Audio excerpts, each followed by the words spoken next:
longest reigning monarch in British history and the world's oldest head of state, Queen Elizabeth, has died. She died last night at Balmoral Castle, her summer residence in Scotland.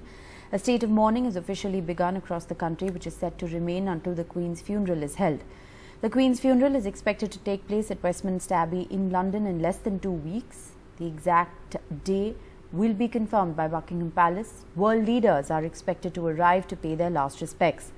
The coffin will be brought to London by royal train on Monday. The coffin will be first taken to the Buckingham Palace and then will be brought to the Westminster Hall from Buckingham Palace in a slow procession accompanied by a military parade and members of the royal family.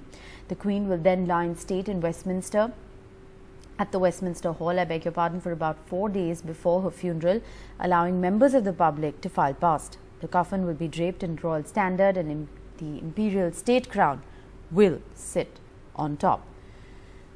Queen Elizabeth II was the longest serving monarch in British history. She died last night after 70 years on the throne and will be succeeded by her eldest son, Charles. Prince Charles automatically becomes king. He'll be known as King Charles III. That is what his office has announced. His second wife, Camilla, will be known as Queen Consort. King Charles III, who became the new monarch, immediately said his mother's death was a moment of greatest sadness for him and his family members. William and Kate, known as the Duke and Duchess of Cambridge, will inherit titles of the Prince and Princess of Wales once these titles are conferred on them by King Charles III. The titles earlier were held by Princess Diana and Prince Charles. Now, Prime Minister Liz Truss, who was appointed by the Queen just on Tuesday, described her as the rock upon which modern Britain was built. Listen in to what she said. Today the crown passes, as it has done for more than 1,000 years, to our new monarch, our new head of state, His Majesty King Charles III. With the King's family, we mourn the loss of his mother, and as we mourn, we must come together as a people to support him, to help him bear the awesome responsibility that he now carries for us all. We offer him our loyalty and devotion, just as his mother devoted so much to so many for so long. And with the passing of the second Elizabethan age, we usher in a new era in the magnificent history of our great country, exactly as Her Majesty would have wished, by saying the words, "God save the King." Candles have been burning here all night just outside Buckingham Palace, and you can see floral tributes already have begun to pour in.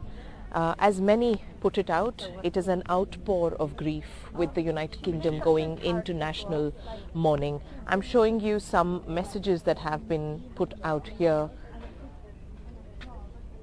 "Health in heaven, you rule forever," says one such poster. There's another which says, "To the Queen and her family, sorry for the loss of your mummy and your grandma." Some kids, looks like, were here last night to leave some toys, some teddies, soft toys. Some have left their favorite football t-shirts, flowers, several greetings for the Queen, showing the affection that the people of Britain had for the Queen. She has reigned for 70 years, so many generations, in many people here in Britain perhaps don't know of another monarch in their lifetime because she's ruled for 70 years. She's reigned for 70 years.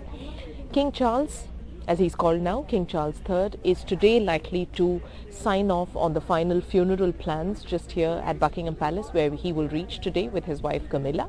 The Queen's coffin is expected to travel from Balmoral by road to reach Holyrood Palace, her residence in Edinburgh in Scotland's capital. It will be lying at rest there, lying at rest, not lying at state, because the state ceremony is happening at Westminster Abbey here in London. So it will be lying at rest before it is then taken to St. Giles Cathedral, one of the oldest churches in Scotland, where again the Archbishop of the oldest church of England is going to be there. He's the oldest clergyman and he's going to be there offering his prayers. So a lot of ceremonial plans being made out for the next 10 days. The national mourning begins officially from today.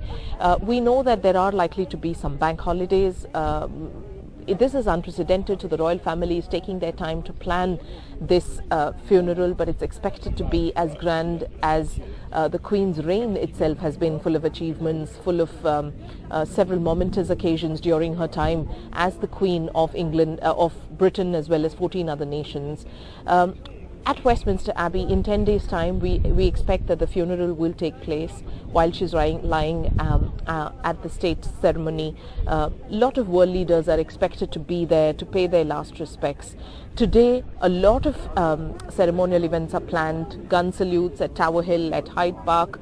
There's also going to be the bells ringing at St. Giles Cathedral, at St. Paul's Cathedral here in London, some of the oldest churches and the biggest churches in the nation.